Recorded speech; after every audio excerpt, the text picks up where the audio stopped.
Hello, you're listening to the luscious full sound of my voice on the Cult Popture podcast. And if you like how this sounds, then you might not like this episode. Okay, here's what happened, guys. We've mentioned this a couple times on the show. We recently upgraded to a multi-microphone set and have been playing around with digital mixers to try and get all of the people on the podcast's voices better and more crisp, and so you can hear them better. But every now and then something goes a little wrong. Last week, for example, we didn't use pop filters and you could hear breathing really loud.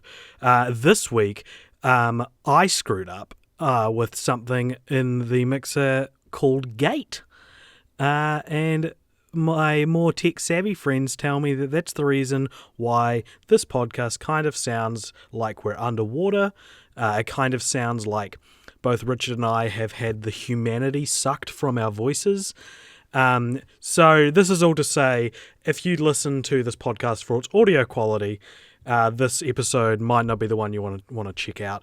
And if this is your first episode, don't let this be your first episode. Go listen to the Kill Bill one. No, actually that had breathing in it. Go listen to the Beethoven one. That's actually that was only on one microphone. Just don't listen to it at all. Anyway, that's just a pre-warning and to let you know, in case you felt you should leave a comment, that we know how it sounds, and this is more an episode for current listeners than new listeners. So thank you very much, and here it is.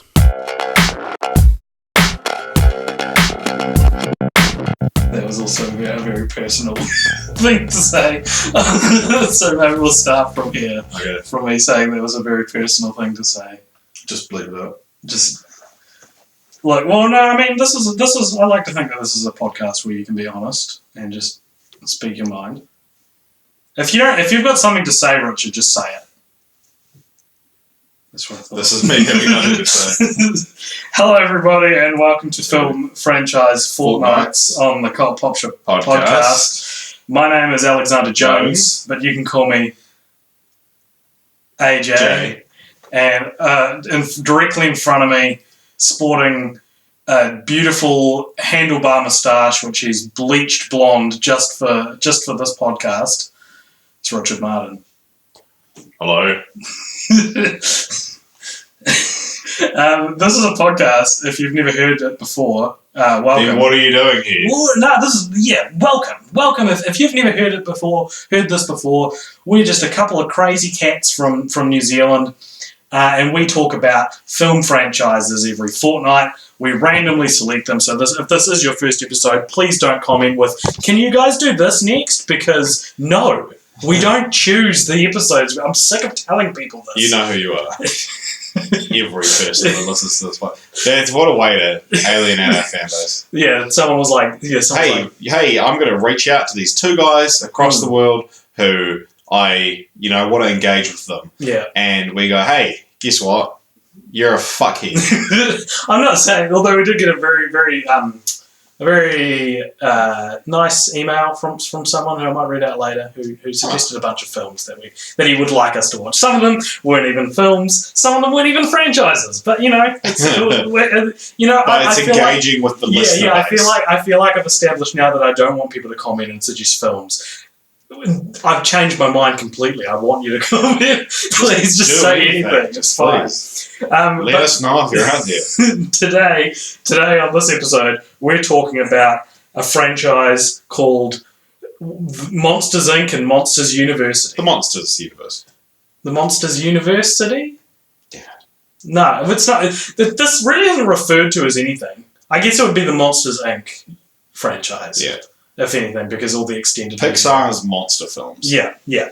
So Monsters Inc. Pixar's monster films consist of two films, as I said. Monsters Inc., which came out in 2001 and was directed by Pete Docter. What's that one about, Richard? Okay. Yeah, right into it. All right, so we follow Mike Wazowski and James P. Sullivan, or Sully, and Mike. And they work at Monsters Incorporated, where they basically go into little kids' bedrooms at night, as we all have done. They're monsters, by the way. You hadn't mentioned that part yet. And they harvest screams. So they scare monsters. They've got these like doors which are portals into the human world, and they scare them, and the screams are what powers Monstropolis, which is the city they live in. But things go awry when a little girl escapes into the monster world. And here's the thing I didn't mention. The monsters think that humans are toxic, but it's revealed that they're not. And so it's a lovely little story about a big gruff monster who forms like a good bond with like a 3-year-old girl as they try to get her back home, while also like avoiding keeping her a secret. Yeah, keeping her a secret and avoiding Randall Boggs. Steve Buscemi. Always scheming against our heroes. And that scored, I'm doing it a little differently. Fuck, dude. Yep, we're changing up the format for our first-time listeners. That has a critic score on Rotten Tomatoes of 96% and an audience score of 90%. Then... wait, could you repeat that? I was moving a stool. 96% and 90%. Oh, wow, that's pretty good. Yeah. Then, in 2013, so 12 years later, Monsters University came out, and that was directed by Dan Scanlon. Not the same person? No. And what's that one about? This one is a prequel. This is our first prequel. I looked that up, and it's not. What's our first prequel? We're technically Sponge Out of Water is a prequel. Wolverine Origins is a prequel, plus all the X-Men prequels are prequels. I stopped at that point where I was like, yeah, it's not our first prequel. What's the point? All right, yeah. I'd say X-Men Origins Wolverine's our first straight prequel. Yeah. So this is about, it's a prequel set at Monsters University, which is where Mike and Sully met.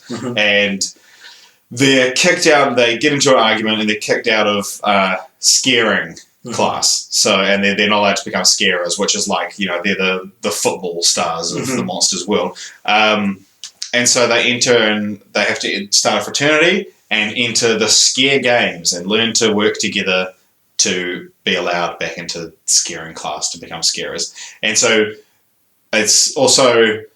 So we know from Monsters, Inc. that Sully is a scarer and Mike is like his assistant. His coach.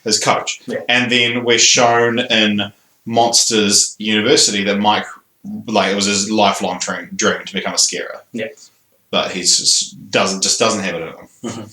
Well, he's too cute. He's a little... Oh, we didn't mention that. Mike's a one-eyed little green ball, and Sully's a big... I'm going to be calling him Scully this whole thing, I know. It's right on the forefront of my mind. Sully's a big, blue and pink Yeti thing. Yeah. They're both very cute, but Sully, we're told Sully's scary. Cool. So that has a critic score of 71% and an audience score of 81%. Still respectable, not quite as high as the original, but... Yeah. But still a pretty good score for a sequel/prequel. So Monsters, Inc. and Monsters University are Pixar's 4th and 14th animated film, respectively. Wow. They both have 4 in them. Yeah, that's true. And they star such voicing talent as John Goodman, Billy Crystal, and Steve Buscemi, among others. They obviously played John Goodman's Sully. Yeah. Billy Crystal's Mike, Steve Buscemi's Randall. Monsters, Inc. also represents a breakthrough for 3D animation, the 3D animation industry, sporting its own custom-made software called Fizzed, which was utilised to realistically animate each of Sully's 2,320,413 hairs. Yeah, and it looks good. Yeah, it does look good. And Monsters University is Pixar's first and currently only prequel. Collectively, the two films have grossed 1,306,000. Oh, that's 1 billion. Yeah, fuck. 1,306,110,769 dollars, making the Monsters Inc. franchise the 9th highest grossing animated film franchise. Interesting. So you did do things a little bit different there, and I'm doing things a little bit differently this podcast as well. You might have heard me taking a couple of sips earlier, and you might not have heard carbonation. That's because this week, and speaking of monsters, in order to become not such a just fat, disgusting monster, I'm just having a nice cup of water. I don't know if people like hearing people drink or consume food at all on podcasts, regardless of if it's carbonated. But it's a good life choice. Good life decision. Yeah. Hmm. I mean, I had a Coke Yeah. with my pizza earlier. Yeah. but I'm just having some water on the podcast, keeping the vocal cords nice and moist. Very good. So that's what you're hearing. Very good. Is moist vocal cords. Okay. Moistened by water. So first thing that I want to talk about to do with Monsters Inc. and Monsters University. A while ago on this podcast, we used to talk about titles quite a lot. Yeah. We haven't for a long time, and I just want to get it up front, right out of the way. I am so angry that Monsters University isn't called Monsters U. Right. Because Monsters Inc., Monsters U, it's like, cool, they're abbreviated facility names. Monsters University is such a, I don't know, I hate it. I don't know, no one calls it Monsters U, it's MU or Monsters University. They call it Monsters U. Sure they do. When? Or what we Give me a time code, Alex. They could do that, you know? No one calls universities something U. Yeah, they do. What? In America, they call them all U's, don't they? What do they call it? Whatever the name of the university is, U. I don't know. I don't know names of American universities. Well, then maybe you shouldn't have brought that up. Well, in New Zealand you'd call it Monsters Uni, right? But I feel like they don't say uni in other countries. Yeah. No. Well, because they call it MU or Monsters University. I don't know. I think it makes more sense for the first one to be called Monsters Incorporated. Sure. Right. Yeah. Then, because I don't know. I think they're both great titles. Okay. Well, fine then. We disagree about titles a lot. Podcast is over. I'm shutting the laptop. Okay. Not just this episode, the series. Richard, Monsters Inc., Monsters U, which is your favourite? Well, Monsters Inc. is clearly the superior movie. But I'm going to... I've gone out to bat for Monsters University before. Mm-hmm. It's a good movie. It's a good prequel. Yeah. It plays with what we know a lot. Because we're shown at the start, Mike wants to be a scarer. And we know that doesn't happen. Yeah. And so it's kind of like we know it's going to be a tragedy at some point. Yeah. Or that we're going to get this harsh life lesson. And I'm getting way ahead of myself, just blowing all my sweet talking points right off the bat. But the thing I love about Monsters Inc., Monster University, is that and there was another movie around the same time, maybe I'll remember it as the podcast goes on, that has like a good message for kids. It's not like a good message as in like, I'm trying to think of a generic message, but like... If you try your hardest, you can achieve anything. Yeah, basically, like, you think that's a good message, but Monsters University gives you the life message that you can try your hardest, but some things you're just not going to be good at, or you're not going to be the best at. And that's fine. You just have to find what you are good at. Yeah. And that's beautiful. That's what kids need to be taught. None of this, like... I'm really going to hate what I'm about to say, but millennial, like, participation Stop award. talking about them. This participation award, yeah, societal sort of thing of like you did good for trying, and everyone gives you a pat on the back. It's like that's not always going to happen, and you need to learn that, because I guess the message of the theme of Monsters University is like perseverance, because Mike is so driven. And then he realizes eventually that's in the wrong field. And the thing I really, really love about Monsters University that actually makes Monsters Inc. It's going to get so confusing. It makes Monsters Inc. better, because at the end of it, end of Monsters Inc. is they realize that children's laughter is actually 10 times more powerful than screams. And Mike's now the best comedian monster. Yeah, and great. So it's beautiful. It's like that was a cool ending anyway. It's Mike's getting his thing, but like. We're shown that he's struggled his entire life. Yeah. And then he finally has his place, and it's at the top. Yeah. And it also presents what a coach for a scarer does way better in Monsters University. And basically, if I was to draw comparisons, I would say Mike is a director and Sully's an actor. Yeah. That's sort of the way to think of it, because Mike can set up the scene and Sully can deliver. Yeah. And there's the end of Monsters University does that really well. Yeah. Is because we're shown like don't try and scare a teenager because they're not going to be scared of you, and you'll die. And then there's a scene, and near the end of Monsters University, they get put in the human world, and the portal is shut from the monster side, and so they have to generate enough power on their side to open the portal up again. And Mike's like, we should scare this group of adults that have just walked in, and Sally's like, no, we can't do that. I'm Sally, who up until this point has been super cocky, is like, I can't do that. And the way they do it, another great message that Monsters University has, is they do it by creating a creepy atmosphere for so long before actually, delivering this huge scream, which works. But and that's like a great allegory for like Hollywood, is that like, no, this is how you do a scary movie. It's not just jump scares. You have to build an atmosphere, and that's what makes these things effective. And so there's like a couple of, and we said it when we were watching it, that it's like the last 20 minutes of the movie is like amazing. Yeah. The first hour and a half is generic college movie. That's what it's like a kid's movie. It's like college movie with a kiddie filter over it. Yeah. But there's some really, really good stuff at the end. And I'm not one person I'm not the kind of person to be like, oh God, it's so wasted. Like I like that we got to know these characters for an hour and a half, and it's still a really fun movie up until that point. And then it's got these actually really good real world lessons at the end of it. Yeah, I think so. I don't know if it's a college movie. It feels more like a sports movie to me. Would be because and sports movie as like a subgenre is by default full of cliches, and so I think where Monsters University falls down, despite having an ending that's probably better than Monsters Inc. as a whole movie.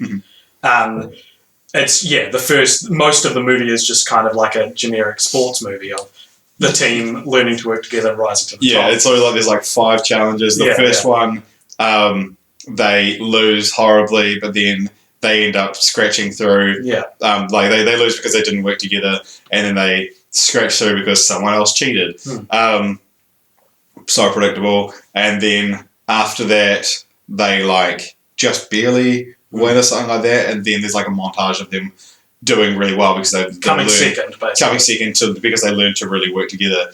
And then in the end, they actually end up winning, but it's because through the cheating, but they weren't aware of it. They weren't all aware of it. Right. Yeah.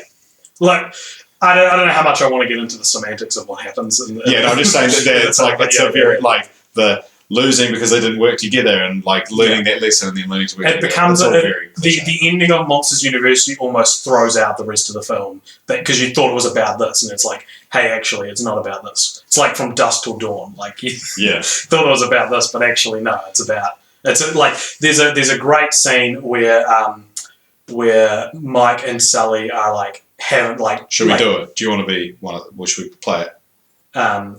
Rather than you just I'm just trying to create Oh right, okay. Just a bit of fun back and forth. I feel like I'm the Mike in our dynamic. Okay. But that's more because I'm smaller. Right. It's not because I direct you or I'm smarter than you or anything. Yeah. I just feel like you're a more dominant person than me. Yeah. Okay. That's where it came from. Love, not from condescension. Condescension. Okay. Well, anyway. So you start. Okay. So Mike's all like. No, you're Mike. So I'm trying. I didn't plan to do a role play. No, but you were going to say both sides. Exterior, Camp Lakeside. Mike looks into the water and he's like, all my whole life I worked harder than anybody else to be a scarer, and I'm no good at it. And you come in with you're a Sullivan. You got it made. Yeah, well, I'm scared. You know that. Oh my gosh. Okay, so the line is something like he says, people think I'm real scary, but most of the time I'm terrified.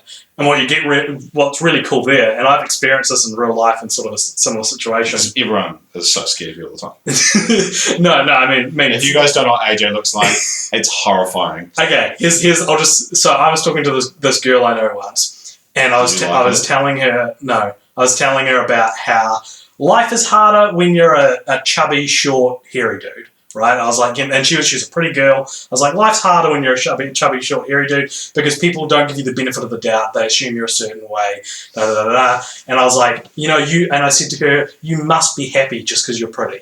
Like, how on earth can life be hard for you? And she said, yeah, but I don't know if people want to get to know me or not. And I was like, holy shit. And that's totally what it is with Mike and Sully, is like, Sully basically doesn't, people want to be around Sully, but no one wants to know him.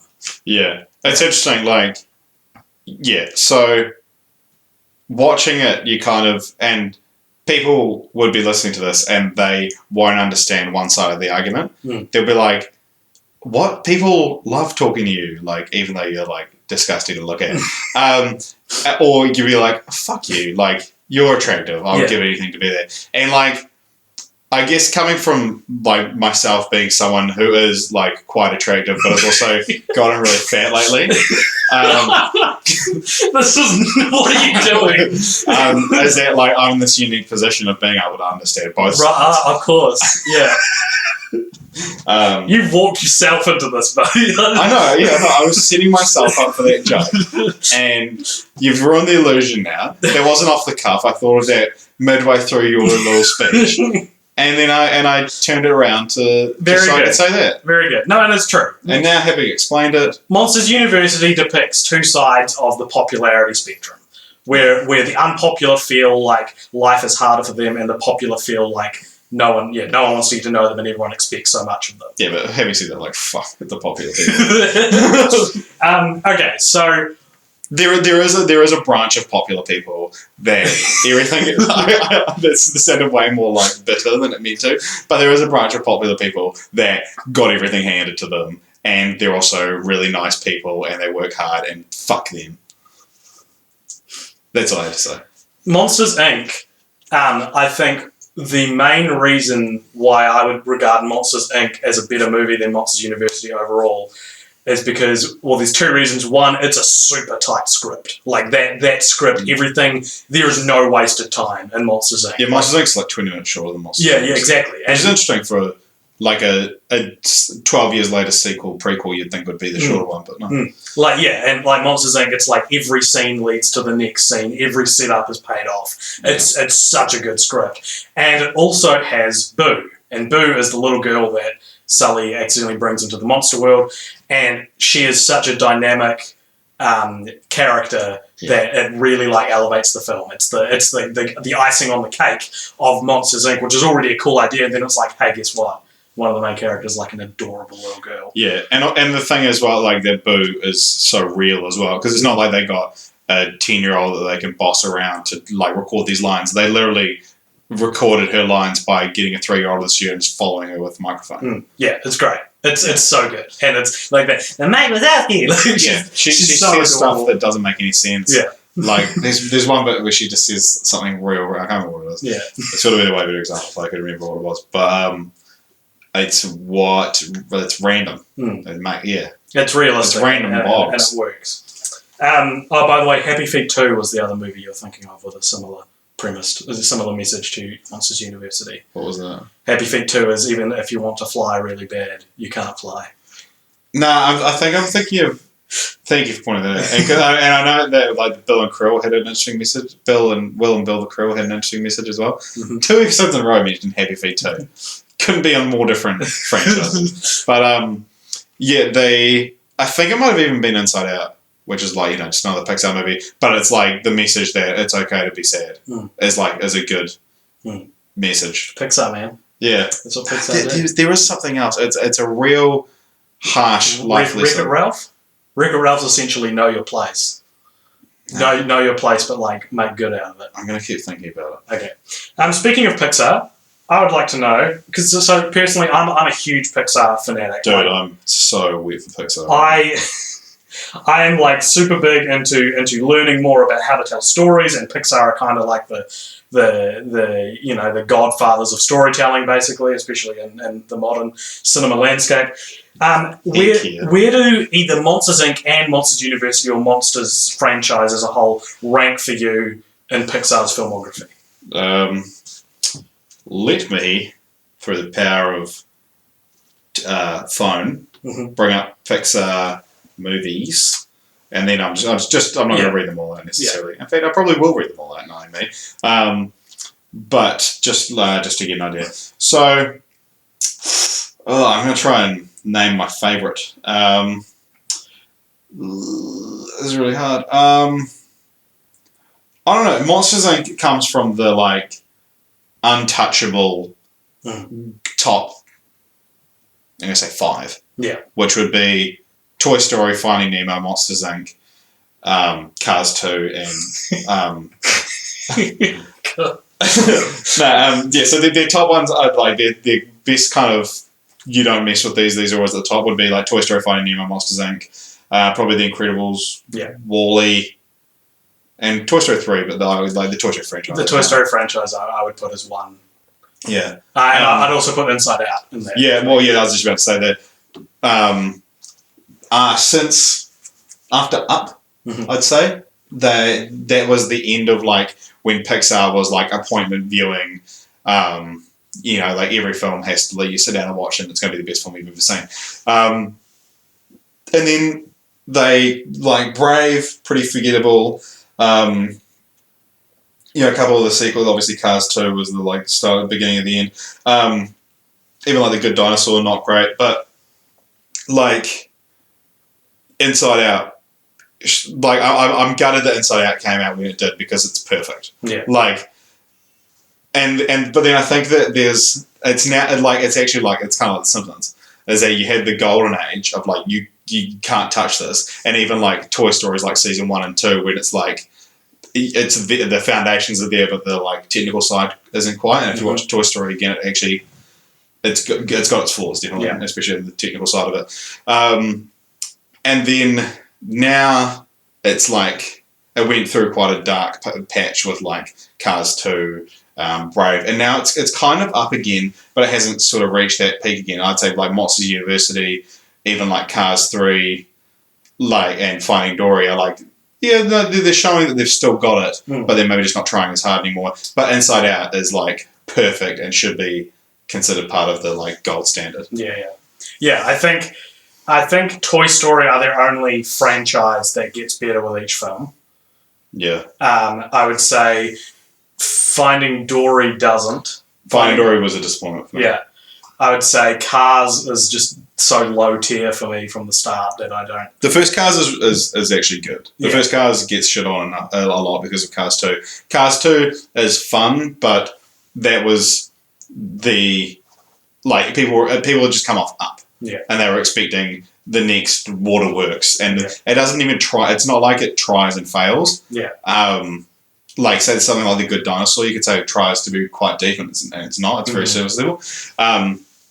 And it's just a fun spy movie with Mater, and it's made for kids. These are essentially kids' films, and you got 15 years worth of I'm gonna say adult themes, but deeper meanings in them, and then you get one that doesn't have it, and you're this is the worst thing you've made. It's not. It's fine.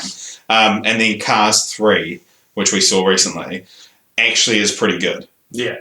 It's just I just don't care. I don't care. That's the thing, and same kind of thing happened with the Winter Soldier. Is that it actually it suffers because the original isn't as good. So in the Winter Soldier, it's supposed to be this huge reveal, oh my god, Bucky's still alive. They're fighting each other, but it's I didn't really care about their relationship in the first one because it wasn't as good of a movie. Yeah. And in Cars 3, it skips Cars 2. They don't reference Cars 2 at all, but it's all about how much Lightning looked up to Doc Hudson, and it's Cars 1, I'd say it was a really good film. We've had this one in between that didn't reference Doc Hudson because Paul Newman had died, and then now we're made to you're telling us that their relationship was the most important thing ever. Yeah. So if you watch Cars and then Cars 3, it would probably work quite well. So I would say with Monsters University, it's a very rare breed of sequel / prequel can follow on, where it's not as good as the first one, but it's by no means bad. And people don't give those types of sequels enough credit, I don't think. Yeah, no, definitely not. Because people are all when Pixar announced all the sequels they were doing, there was a very anti-Pixar sentiment going around, and Monsters University came out and everyone immediately wanted to say it sucks. But it doesn't suck. No, not at all. Like, it's good. Not even a little bit. Cool. Okay. So, I've got written down here, just as a fun little aside, since fourth grade line goof. No, yes. So something fun about Monsters, Inc. is that at one point at the start, Mike says to Sully, "Yeah, I've been looking out for you since the fourth grade." And no, then, he says you've been jealous of my looks since the fourth grade. Sure. And then in Monsters University, they meet in university. And that actually, that's not a mistake, because they were aware of that writing the film. Yeah. Which is interesting. So they were trying to, I was reading that director Dan Scanlon was trying to figure out a way to incorporate them meeting in fourth grade. Yeah. And trying to, like, maybe they fell out of touch and then met again at university. And ultimately it was Pete Docter, the director of the original film, who was like, if it works for the story, just do it, man. And so they've gone on record now saying that in the Monsters world, everyone says you've been jealous of me since the fourth grade. Yeah, like that's the expression. But yeah, I love that. Yeah, Pete Docter was like, it's cool that you thought of me, but I don't give a fuck. If you can make a good story and you only have to scrub out one line from the original, then go for it. Yeah. You know? And I think they did. Oh, fuck. Monsters University is great. Yeah, that's good. It's like I was gonna say, like, it gets unfairly shit on, but no one even talks about it. No, it's true. Which is annoying. Like, yeah, it's this weird, like, you could almost forget it was made. The reverse Mandela effect. Yeah. Like Pirates of the Caribbean 4. What? They've got a fourth one. Yeah. I knew the fifth one came out. What, a fourth? No. All right. Now we're going to move on to a famous segment. The president talks about this segment. That's how famous it is. He tweeted about it. This segment is called Continue the Franchise. Oh. Now, this is a segment where Richard and I are going to pitch you, dear listener, a continuation of the Monsters universe, whether that's another prequel or a sequel or whatever.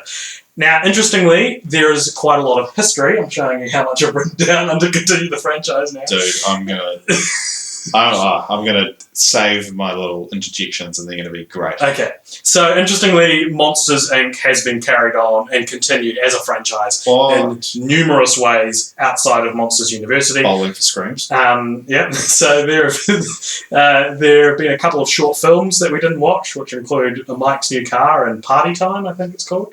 Oh yeah. There's a few video games, as we mentioned. There's a few amusement park rides, and this is interesting. There's a comic book miniseries that came out in 2009, and it's a sequel to Monsters Inc. And it's called Monsters Inc. Laugh Factory, and in it we see Sally and Mike running the new laughter-based Monsters Inc., and they must battle a child who is heavily implied to be Sid from Toy Story after he discovers the monster world and starts using the doors as portals to steal toys from around the world. When he's caught, he claims he's only stealing toys so that other kids don't have to suffer the same fate as him. Isn't that deep? That's great, man. I found like a screenshot from the comic where you can see Sid. It said it's indirectly revealed to be Sid, so I think that might mean they don't use. He probably just has the Punisher shirt on. Yeah. That's cool. I mean, I understand why it wouldn't be in a movie, because you can do that in a comic where, like, whoever's reading a Monsters Inc. comic that came out in 2009 is, like, prepared to know what Toy Story is, I guess. Right, yeah. But isn't Sid, like, a tragic character in the Pixar universe now? But what, you say that, like, he's basing that on the fact that he's a garbage man? No, I'm saying that, like, he did nothing wrong. He was dismantling what he thought were inanimate objects. Right, yeah. And then the villain by proxy, or by default, rather. Yeah, although he probably didn't have a good home life. No. But that's tragic. That's what I'm saying. Yeah. I was going to say, he was a pretty fucked up kid, but then that's probably because he didn't have a good home life. His sister was fine. Yeah, fuck Sid. Anna. Fuck Sid. Hannah. Oh, Anna. Or is it Hannah? Shit. And then also in 2005, this was during the dark days where Disney and Pixar. Disney and Pixar. Delicious. Disney and Pixar weren't friends anymore, and so there was a falling out between them. And I think Disney still owned Monsters Inc. technically, and they gave it to a subsidiary to make a sequel. And that sequel was called Monsters Inc. 2: Lost in Scaradise.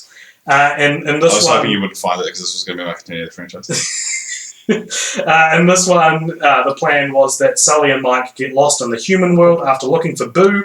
After they discover she has moved, the film was not being developed by Pixar, was scrapped after Pixar and Disney infamously made amends in 2006. So, yeah, there's another movie that was nearly made. Yeah. That's an alright idea. I think it's a better idea on paper than Monsters University, but I'm glad. I think Monsters University would have been a better movie. Yeah, because of the message, which we've already discussed. Now, what's your continued franchise? I'm sure you have a great one. I'm sure it has a hilarious title. Yeah, it does. Thank you. Alright, so my idea is that we've seen monsters at work and we've seen monsters at school. I'd like to see them at play. So my idea is called Monsters Id. And Sully and Mike are having midlife crises and like they go on a vacation with their families. Now it's years later. It's like 20 years after Monsters Inc. And it's a real introspective look at where they've come from, who they are now. A midlife crisis film with either Sully and Mike or both of them. Right, where does the id? Id means like your mind. Okay, right, gotcha. Did you? Okay. I thought you would know that. Well, fuck, dude. Your id, the id. I'm too busy being attractive. I don't. The id. Right. Yeah, ID. Yeah, right. Monsters ID. It's about them getting fake IDs. I don't know. I wanted to do them being stuck in the human world because I think that's a good premise. But then it's like, when do you set it?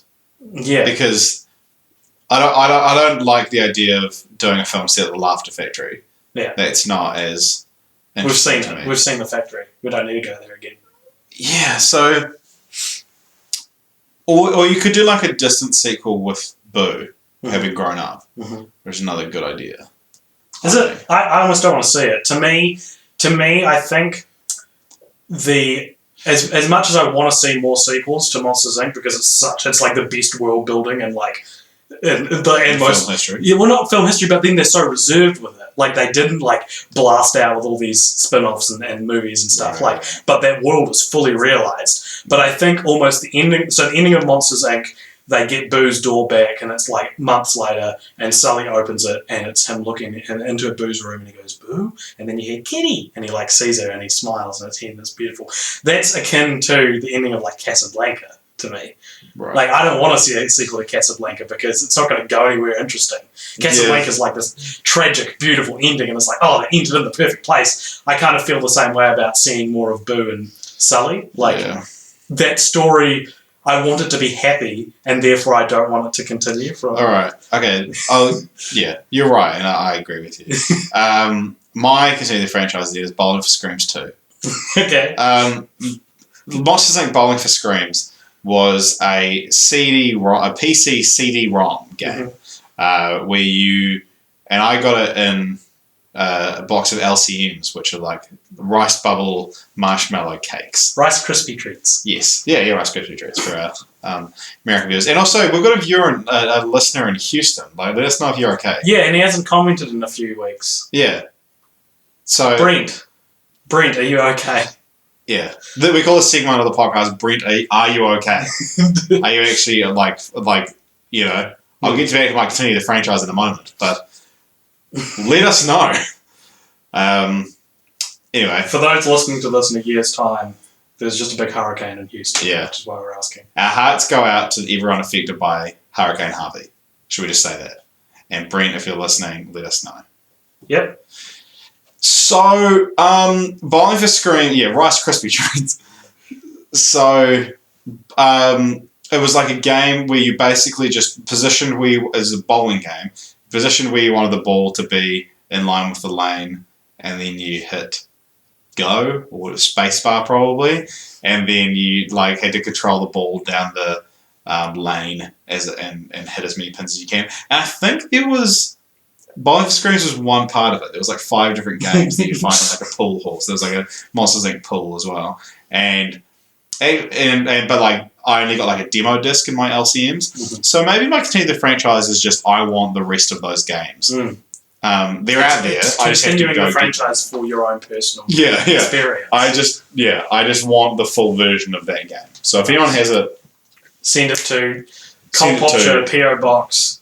68961 Newton, Auckland, 11:45. Is that real? Yeah, Is that your? yeah, it's mine. Oh, cool. It's a place I used to work, and if you send it to Richard Martin, there I'll still get it. Okay. So I thought maybe we could read out a couple comments and emails. Yeah, dude, and then we can just talk about Monsters Inc. Yeah. Again. So Thomas Meehan, I think that's how you pronounce it, emailed us last week, and he said, "I'm a listener of the podcast. I was wondering if you take suggestions." No, we don't. Okay. No, but I think he suggested a few that weren't on our list. He said, "If so, please take a look." And then he listed 13 films. Well, 13 properties, including Doctor Who. Off to a bad start. Power Rangers. There's more than one Power Rangers movie? Yep. There you go. Super Sentai. Sounds sexual. I'm not aware of that. It sounds like anime. Hooper. Not that I'm looking down on anime. Super Hentai. Batman, 1989. I mean, look, you could have just said Batman, and yes, that's on the list. We have a distinguished on the list. That's true. Batman, the animated series. There are Batman animated movies. There are. You're right. Okay, yep. Put that on the list. Yeah. Fuck you, AJ. Go Thomas. Disney Channel original movies, or That's just a great one. High School Musical movies, which is on the list. Yeah, Disney Channel. Imagine watching there's so many, dude. And there's one good one, and it's called Jump Out. Jump In. It's called Jump In, starring Chicken Cordon Bleu. And his dad, who has a different last name. Chicken Parmesan. All right, I'm going to continue. Yeah, you continue. I'm going to find He suggested Harry Potter, all eight movies. Yep, that's on the list. He suggested Pokemon. Yes, I believe that's on the list. Dragon Ball Z. I don't know if that's on the list. Studio Ghibli. I don't know if I'd count that as a franchise. It's more. Yeah, it's called Now You See It. I wasn't sure which one was the GCI movie. Now You See It is a fucking good movie. 96% liked it. He also suggested the James Bond movies. Yep, they're on the list. Disney Renaissance. I mean, we've already done. No, we haven't. We haven't done any Disney. Oh, yeah, no. We haven't done any Disney Renaissance films. We've done Disney cartoon movies. What have we done? Jungle Book and Lady and the Tramp. The amount of times you're burping on this podcast, don't call me out for my one. We've had good feedback about my burping. We haven't had any good feedback about your stupid whatever you're doing. And lastly, he suggested Akira, which is a really good single lone movie. Are you sure it's not a two-parter? I'm pretty sure it's not a two-part. I've seen it. Okay. And then he said, "Let me know what you think." Thanks. Thank you, Thomas, for those suggestions. And I said, should I read out my reply? Do people care about that? Mm-hmm. Okay, I said, "Hi, Thomas." I want to know how much of a pretentious dick you come across as. "Hi, Thomas. How old are you?" Did you actually say that? No. Thanks so much. We do want to know how old you are, Thomas. Yeah, that's true. We love our listeners to send in their age. It's useful. It's useful information for SoundCloud. Thanks so much for the email. It's really cool to know that we're getting new listeners. Whereabouts are you from? Thanks all for all your suggestions. We'll add them to our list of films if they weren't already. Though we're focusing on film franchises, so we probably won't be doing any TV shows or single movies in the immediate future. We've talked about doing Harry Potter as a big event further down the line, perhaps when we have a larger listener base. I think we're discovering we like digging into obscure franchises that no one talks about, like Beethoven or Sister of the Travelling Pants, as opposed to bigger ones that everyone talks about. What do you think? Thanks again for your email. And he said, "I'm from England. I think it's a great idea that you should talk about franchises that don't get talked about much." Good on. Yeah. So there you go. Yeah. All right. We also had a couple comments on our Kill Bill episode. Oh, nice. Where are we? I'm completely lost in this. We had a comment from someone who said, I thought I could do this in time while I stall, but I can't. Do you want me to stall? Give me 2 seconds. 2 seconds of stalling? Yeah. Well, I just did it. I've got it. There you go. Okay. Stalling 101. Just repeat back what you're supposed to do. Okay, James Rice commented on our Kill Bill one, and he suggested as a continue the franchise Kill Dill, and that's 4 hours of Uma Thurman trying to get the lid off a pickle jar. That's really good. That's pretty good. David Brown Hey. How you going, dude? He said, hey guys, enjoying your podcast. Question, will you do the Hatchet movies in honour of part 4 coming out in October? What's Hatchet? Hatchet's like a horror movie series, and it's funny he says that, like, I wish I could remember the name of it, but it's not Dunning-Kruger effect, but there's another effect that, like, as soon as you find out about something, it's mentioned. The Beta Meinhof. Yeah. And I knew about the Hatchet movies beforehand. I'd heard of them, and when I first heard of it, I thought it was based on that great book series by Gary Paulson. Mm-hmm. But it's not. It's about this like a guy, deformed guy who kills people with a hatchet. But when did you say the fourth one comes out? October, yeah. So about a week ago, it was announced and that it's been filmed. Yeah. It's one of those ones where it's just like, oh, by the way, this movie that's dated for October, it's the new Hatchet film. Very Beethoven sequel. How? Because there's just no information on their production. Oh, no. There's like information on another film's production. Okay. And then they were like, that's actually a Hatchet sequel. Okay. Same with Blair Witch. Okay. Cool. Okay, so that's all our fan mail for this week. All right. Do you have any... Let's start a new segment. Okay. And let's write fan mail to the Monsters franchise. Dear Monsters, Inc., you're a good movie. And I think that your younger brother, Monsters University, gets unfairly shit on because he's got some really good stuff in him. And you tell him that he's just got to keep trying and he'll find what he's good at. You know what's interesting is that Love, Richard. Monsters Inc. it focuses on Sully. Sully's the protagonist in Monsters Inc. with Mike being like the secondary character. Mm-hmm. And in Monsters University, Mike's the protagonist and Sully's like the secondary character. I wouldn't say that's interesting. I'd say it's just how you tell a story. No, I know, but what I'm saying is like, therefore each movie kind of represents the character they're about. Like Monsters Inc. is the like stronghold that everyone loves, and Monsters University is this like underrated hidden gem. Yeah. Yeah. Maybe put that in your fan mail. I will. Off you go. Dear Monsters Inc. Everything that I just said, I still mean it. Could you maybe do Batman the Animated Series for your next episode? Let us know and sign it off, obviously. Love, Alejandro Jones. Let us know if you enjoyed this fan mail segment. I can tell by the look on your face you did not. Wait, for every franchise are we going to write a letter to Monsters Inc. or just to that franchise? To the franchise. Oh, okay. No, I'm more on board now. We do fan mail. We're like, hey, Monsters Inc., have you seen Beethoven? Those movies are great. All right, man. Well, you're hosting next week's episode, so you can do it. I'm just going to fucking introduce all these new segments. Okay. I'm going to throw so much shit at the wall. Yeah. You, the listener, let us know what sticks. So this week, it was fan mail. I want to introduce a new segment. Okay. And this week, it's fan mail. I'm not confident about fan mail being the one that sticks. Okay, interesting. Maybe it's funnier this week because I sprung it on you like a 2319. Hey. All right. Monsters Inc. fans will get this. So now we'll move on to our last segment. That was always for now. And this segment is called Franchise Roulette. Richard's going to play a number off a random number generator, and then I'm going to check on a website. Are you going to do it? Because you can do it if you want. Yeah, I've got it up already. You got to do it last week. You do it every week. Oh, you do it all the time. Okay. I don't even know where it is. All right, I've got it here.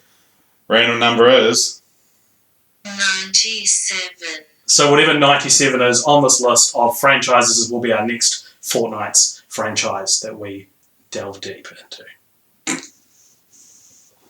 All right, so I've been complaining a lot about 2 film franchises lately. Yeah. Boy, howdy. No. Land Before Time. No. 14 films. Oh, God. No. This is the worst part. That's how you fucking do it, AJ. That's how you fucking do franchise roulette. Do you know how close I was to asking you if you just wanted to start doing film franchise Fridays instead? I asked you that yesterday, and you told me to go fuck myself. No, first of all, you asked me it today, but I was gonna move. I asked you yesterday. I was gonna move to confirm today, but then I was like, I'll see what one we get next. I'm so glad I didn't say anything now. Oh shit. Well, do you want to watch 2 a day? No. But we are gonna We probably are going to switch back to our fortnightly release schedule for the Cop Option podcast for a little bit. What? Did we talk about that? What? So instead of doing a podcast every week, Right. and We're getting rid of the other podcast. Yeah, we're not getting rid of it. It's just going on a break. Right. Okay. Because ideas are quite hard to come up with, and they're even harder to do. We've both got quite a lot of stuff going on at the moment. Yeah. So. Like watching these bloody Land Before Time movies. Yeah. I tell you what. Have you seen them before? Never. Have you seen any of them? I know about the little girl that died. That's all I know. Oh, you're gonna love that. It's gonna be my continue the franchise. Yeah. Searching for Ducky. Littlefoot's Ducky. Who's Littlefoot? Littlefoot's the main one, the Brontosaurus. Oh, dude, I don't know enough about geology. Dude, geologies. Is it geology? Oh, okay. I said it's 14 films. It's not a geology. It's a geology of 7 films. I don't know if Brontosaurus was the right dinosaur name. I was guessing. Right. Okay. Ducky is the girl. The voice actor for Ducky's the one who got murdered by her dad, though. You've just taken the most interesting thing about these films and spoiled them. It's like if you were to say that the Littlefoot's mum dies. Yeah, I knew that. Yeah, I think I know that. I think If that happens. If that happens, then I knew it. And it's all like That's not- that's Simba, Mufasa kind of. Yeah, everyone's like, oh, how about when this happens? I was like, fuck off, I haven't seen those. All right, Land Before Time, aka Land of Diminishing Returns, from what I've been told. I don't think they stay strong through all. Oh no, the 12th one is 3 hours long. What are you talking about? No, it's not true. Oh, okay. All right. Thank you very much for listening, everybody. You can find more of our stuff on Cult Popture on YouTube and where else? Gmail. And you just like Snapchat, no. Instagram, no. Facebook and YouTube are the main places to find Google us. Drive. Please If you've find got us the there. passwords. Yeah, please find us. Yeah, we lost. Help. Let us out. And Monsters Inc., feel free to write us back. Yeah. Let us know if you enjoyed our fan mail. Yeah. Also, Anyone, let us know. And let us know if you're safe. Just everybody listening to this, please comment that you're okay so that when Brent doesn't feel like an idiot, just being like, hey guys, I'm fine. yeah. Brent, please do reply though. We need to hear from you. Okay. Thank you very much for listening, everybody. And we'll I need to come up. What was one? We came up with one. What, like a sign off? Yeah. Pop goes the weasel. And that's the way the cult crumbles. The cult pop. Sure. Remember, don't drink the Kool-Aid. Stay frosty. Apex. What was the one that you? Apex Predator. No, what was the Right. cult? What was the cult that your family was involved in? Amway. Amway. And I remember, ain't no way like Amway. Where did I see someone mention Amway the other day? I You saw were listening to the podcast. No, and someone mentioned something I knew you were going to read as well, and I was like, I wonder if it's It's the Boehner Madoff. Beta Meinhof. Yeah. All right. Thank you. Goodbye. Bye.